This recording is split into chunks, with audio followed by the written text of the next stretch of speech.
And we're now back looking at a range of phrasal verbs that you can incorporate and use within your own English language and conversation too. So today we're going to be looking at take, took, the past tense of take, and do. So we're going to be looking at 3 different sets of phrasal verbs with some examples too. I think it's probably a really good idea that you write some of these down and you can have a go at saying my examples too, so you can pause the video throughout for some practice as well. So let's begin with phrasal verbs for take. And here is our first one. Take apart. It's just worth reminding you at this point in the video, at times phrasal verbs could have 1, 2, possibly even 3 meanings, but I'll be sharing with you just one of the meanings and an example sentence. So take apart.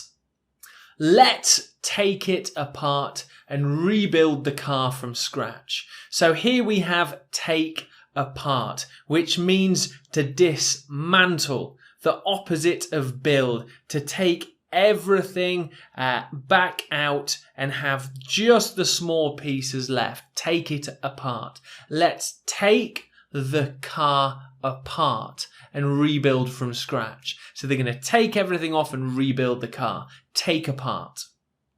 Now we have take away. A few different meanings for this, but let's see the example. My biggest takeaway from this training was focusing on my well-being. So in this sense, it's quite a modern phrasal verb. Takeaway means the best thing you've learnt. So in training, in work, in conferences, or talks, educational talks, someone may say to you, what was your best takeaway? What was your biggest takeaway from this class? What did you learn most? What was the most exciting thing you learnt? My biggest takeaway from this training was focusing on well-being. Just an example for you there. Take on. Okay, a few meanings again. Let's see the example. If we want to take on the competition, we need to work harder. So when you say that you are wanting to take on somebody, an organization, or even a person too, it means to be more successful than them, to beat them, to swap their position for yours. Maybe they're more successful right now. Let's take them on. Let's beat them. Let's prove that we can be successful. If we want to take on the competition, we need to work harder. Take over. Okay, yeah, you might know this one is very common. Nissan are planning a takeover of Hyundai Motors. Takeover. It means to acquire and purchase a different company to yours and mix the companies together. So in this example, Nissan are buying Hyundai, who will probably no longer exist. A takeover, often used within business. Take it back. If you don't like your purchase, you're welcome to take it back to the store. Quite simply, this phrasal verb, take it back, can be completely replaced for return. It just means to return something. You can take back the book if you decide you don't like it. In this situation, you can take it back, the purchase, to the store, usually to have a refund.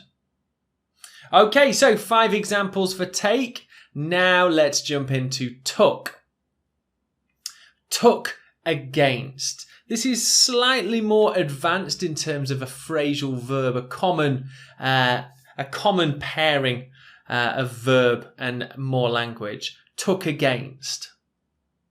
I really took against those nasty remarks. It's basically saying disliked. Took against.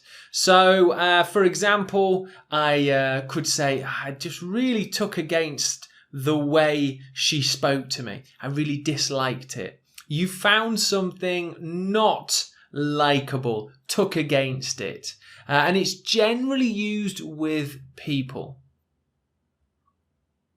Tuck down. After the celebrations, the banners were tuck down. So it generally means for objects that have been erected, flags, banners, tents, stages. When we want to remove them, we take them or tuck down if we were talking about the past tense.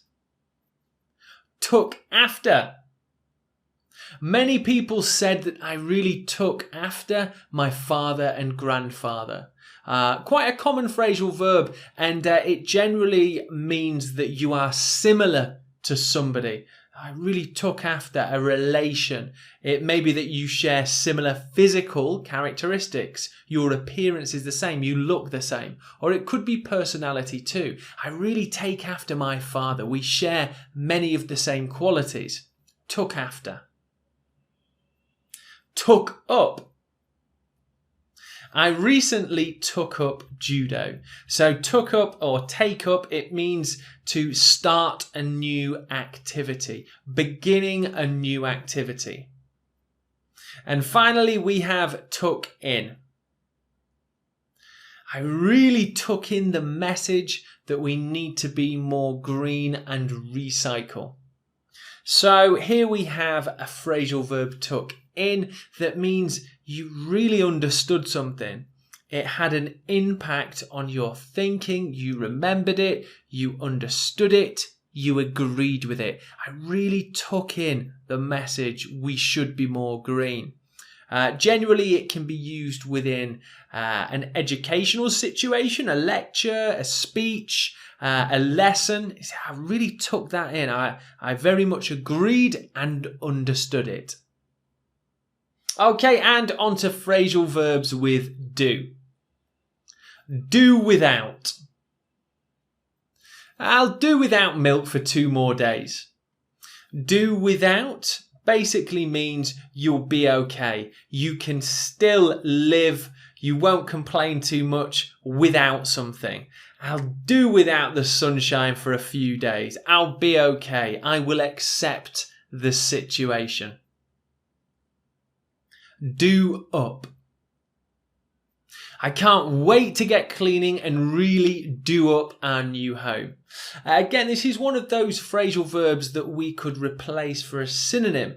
And generally, we could probably say do up is similar in meaning to decorate. So it basically means that we're going to improve the functionality and appearance of, generally we use it for buildings, do up. Do away with. I heard that they're going to do away with CDs completely soon. Do away with means to abolish, to completely stop creating and using these things. If you do away with something, it becomes extinct. It becomes something that is not used anymore. Much like CDs are pretty much going that way, other than maybe some computer games. CDs and these types of objects, they've done away with them. They don't really use them so much anymore. Okay, do well. I believe that to do well, you need to work hard and be positive.